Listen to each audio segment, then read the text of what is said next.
चाणक्य कहते हैं कि मनुष्य जन्म बड़े भाग्य से मिलता है, इसलिए उसे व्यर्थ नहीं जाने देना चाहिए। व्यक्ति को चाहिए कि वह अपना समय, अपना दिन वेदादि शास्त्रों के अध्ययन में ही बिताए तथा उसके साथ साथ दान आदि अच्छे कार्य भी करे। महान पुरुषों की विशेषताओं का वर्णन करते हुए कहा गया है, व्यसनम श्रुतो, अर्थात श्रेष्ठ ग्रंथों का अध्ययन करना उनका व्यसन होता है। पत्नी का बिछुड़ना, अपने बंधु बांधवों से अपमानित होना, कर्ज चढ़े रहना, दुष्ट अथवा बुरे मालिक की सेवा में रहना, निर्धन बने रहना, दुष्ट लोगों और स्वार्थियों की सभा अथवा समाज में रहना, ये सब ऐसी बातें हैं जो बिना अग्नि के शरीर को हर समय जलाती रहती हैं। सज्जन लोग अपनी पत्नी के वियोग को सहन नहीं कर सकते। यदि उनके अपने भाई बंधु उनका अपमान अथवा निरादर करते हैं तो वह उसे भी नहीं भुला सकते। जो व्यक्ति कर्जे से दबा है उसे हर समय कर्ज न उतार पाने का दुख रहता है। दुष्ट राजा अथवा मालिक की सेवा में रहने वाला नौकर भी हर समय दुखी रहता है। निर्धनता तो ऐसा अभिशाप है जिसे मनुष्य सोते और उठते बैठते कभी नहीं भुला पाता। उसे अपने स्वजनों और समाज में बार बार अपमानित होना पड़ता है। अपमान का कष्ट मृत्यु के समान है। ये सब बातें ऐसी हैं जिनसे बिना आग के ही व्यक्ति ही अंदर जलता रहता है। जीते जी चिता का अनुभव करने की स्थिति है यह। जो वृक्ष बिल्कुल नदी के किनारे पैदा होते हैं, जो स्त्री दूसरों के घर में रहती है और जिस राजा के मंत्री अच्छे नहीं होते, वे जल्दी ही नष्ट हो जाते हैं, इसमें कोई संशय नहीं है। नदी के किनारे के वृक्षों का जीवन कितने दिन का हो सकता है, यह कोई नहीं कह सकता, क्योंकि बाढ़ तथा तूफान के समय नदियां अपने किनारे के पेड़ों को ही क्या, अपने आसपास की फसलों और बस्तियों को भी उजाड़ देती हैं। इसी प्रकार दूसरे घरों में रहने वाली स्त्री कब तक अपने आप को बचा सकती है? जिस राजा के पास अच्छी सलाह देने वाले मंत्री नहीं होते, वह कब तक अपने राज्य की रक्षा कर सकता है? अर्थात ये सब निश्चय पूर्वक जल्दी ही नष्ट हो जाते हैं।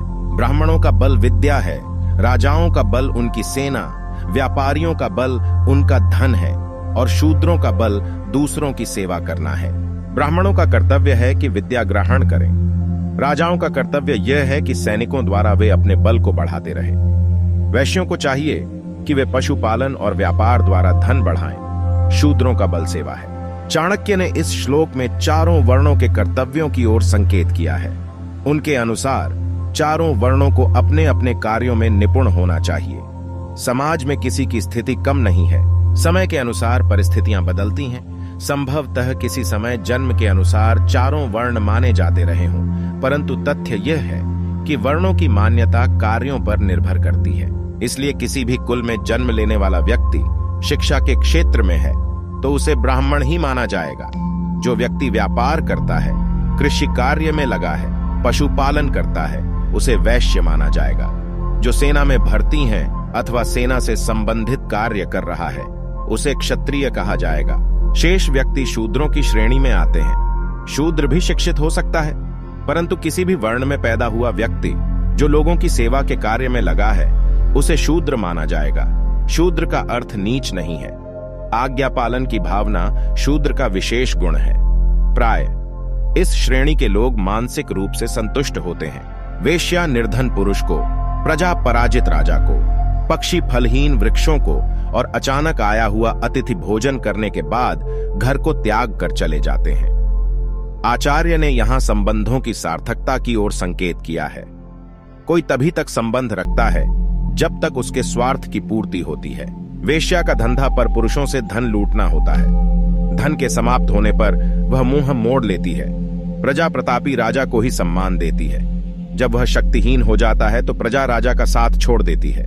इसी प्रकार प्रकृति के सामान्य नियम के अनुसार वृक्षों पर रहने जांच परख लेना चाहिए कि जिससे मित्रता की जा रही है उसमें ये दोष तो नहीं है। यदि ऐसा है तो उससे होने वाली हानि से बच पाना संभव नहीं, इसलिए ज्यादा अच्छा है कि उससे दूर ही रहा जाए। प्रेम व्यवहार बराबरी वाले व्यक्तियों में ही ठीक रहता है। यदि नौकरी करनी ही हो तो राजा की नौकरी करनी चाहिए। कार्य अथवा व्यवसाय में सबसे अच्छा काम व्यापार करना है। इसी प्रकार उत्तम गुणों वाली स्त्री की शोभा घर में ही है। अपनी बराबरी वाले व्यक्ति से प्रेम संबंध शोभा देता है। असमानता सामने आए बिना नहीं रहती, तब प्रेम शत्रुता में बदल जाता है। इसलिए क्यों न पहले ही ध्यान रखा जाए। इसी प्रकार यदि व्यक्ति को नौकरी तथा किसी सेवा कार्य में जाना है तो उसे प्रयत्न करना चाहिए कि सरकारी सेवा प्राप्त हो, क्योंकि उसमें एक बार प्रवेश करने पर अवकाश प्राप्त होने तक किसी विशेष प्रकार का झंझट नहीं रहता। फिर वह निर्दिष्ट नियमों से संचालित होता है, न कि किसी व्यक्ति विशेष के आदेशों से। यदि अन्य कार्य करना पड़े तो व्यक्ति अपना ही कोई रुचि का व्यापार करे। गुणयुक्त स्त्री से घर की शोभा है, और घर में अपनी मर्यादाओं और कर्तव्यों का पालन करते हुए स्त्री भी अपने सद्गुणों की रक्षा कर सकती है। संपूर्ण चाणक्य नीति, चाणक्य सूत्र और जीवन गाथा। अच्छा, तो अब दीजिए मुझे इजाजत, मिलते हैं दूसरे वीडियो में। चैनल को सब्सक्राइब करें और वीडियो को लाइक करें। जय हिंद, जय भारत।